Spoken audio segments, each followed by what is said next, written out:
So guys, believe it or not, I'm actually out fishing again. It's a lovely afternoon. It's about 4:30, getting on for 5 o'clock now. High tide's at 10 o'clock tonight, so fishing from low. And I'm fishing a spot by the wharf down on the Eastern Road where I fished in the winter for flounders and got completely crabbed out. Had a complete nightmare, but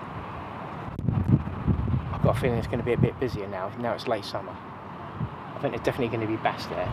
Loads of shoalies. I'd imagine there's going to be loads of shoalies there. You might get a few better bass. And I know that the bream are showing up now. I haven't caught a bream for so long. And I know the black bream are around, but also, interestingly enough, about a mile down the harbour, there was some Gilthead Bream caught a little while ago by a friend of mine, and he had 3 over a couple of sessions, so they're there in numbers.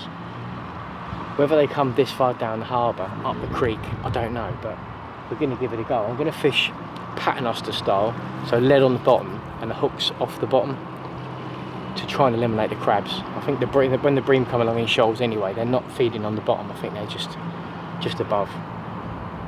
So it looks good at the moment. There's been turns diving, there's loads of little fish down there and they're getting chased by slightly bigger fish, and I can't help thinking that in turn there's going to be even bigger fish chasing them. So first thing I'm going to do is set up a little lure rod, just throw a little sidewinder around, because you never know. It's got some deep water here, might be some bass lurking. The tide is going to be flooding any minute, and I think it's the perfect time, so we'll give it a go, but it's lovely.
I'm having a little bit of a moment. I've been here about an hour now, maybe a bit more than an hour. Tide's come up a couple of foot. It's still low. Looking at the rest of the harbour, there's still loads of mud out there. But I thought I would have had something by now. I've had a couple of casts with each rod, ragworm fishing off the bottom. I think because of the angle of the line, the bottom bait is touching the bottom and the top bait's off the bottom. The bottom one's been nibbled a bit by the crabs, but it hasn't been obliterated.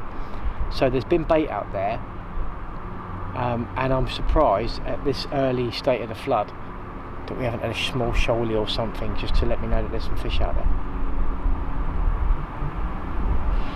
So now I'm having to think, if I'm going to move and go somewhere else, I've got to do it sooner rather than later. I can't sit here until nearly high tide and then think, I should have moved earlier. So the spot where my friend caught them from was, like I said, is about a mile down that way, and there's quite a walk out to the water's edge at the moment.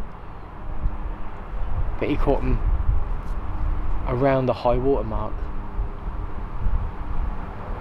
So I'm wondering if I stick it out here for a bit longer, or get everything packed away, get back to the car and get moved where I know that they do visit. Like I say, this is quite a way down, the creek culminates down that, about 400 or 500 yards down that way, and I'm not sure these fish like bream and stuff. The shoalies will be down there, but I'm not sure the bream will come down this far. And I was just sitting here now pondering. I've had no rattles at all. I'm fishing with size 1 hooks, Aberdeen Blues. I've got a fairly large hook because I don't want, if I do happen to catch a bass, a decent bass, I don't want it to fall off because I've got a too small a hook on. And at the same time I didn't want too big a hook because the bream have got quite small mouths, and there could be a flounder, you never know. Mythical flounder. So I thought 1-0, bit of ragworm on, half a ragworm.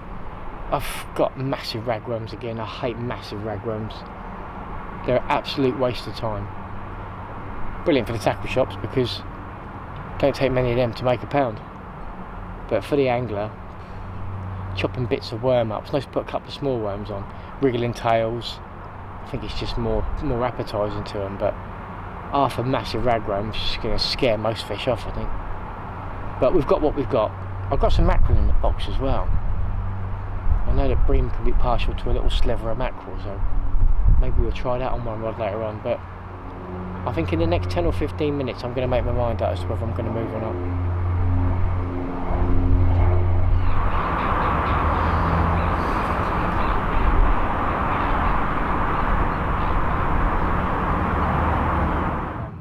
I've moved up to the spot where I saw Martin, the autistic angler, who's got a channel. Always keep tabs on what he's up to and what he's catching, because it's all in the local area. And he had those Gilthead Bream from here. And the funny thing is, I've turned up and he's here fishing. So I've just moved a few yards, about 50 yards down the beach, down the shingle from where he is, and got the rods out. I'm down on the shore at the moment on a bit of shingle. But the tide's coming up pretty quickly, so I reckon I'll be back up there pretty sharpish. But they're out there, we've got a chance. Fingers crossed we catch a bream. And there's our first fish of the trip, little shoal bass.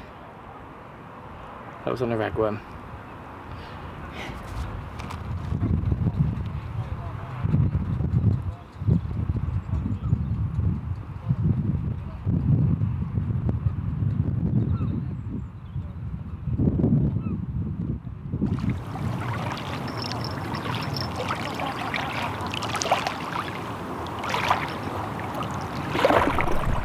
So as you can see, it's starting to get a bit dusky now. Been here about an hour, and I had that little shoalie early on, and I had another one about 10 minutes ago.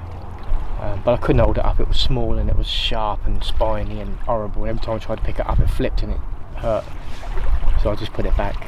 And I'm getting another little bit of a bite on the right hand rod there as well. I've swapped them both over to ragworm now.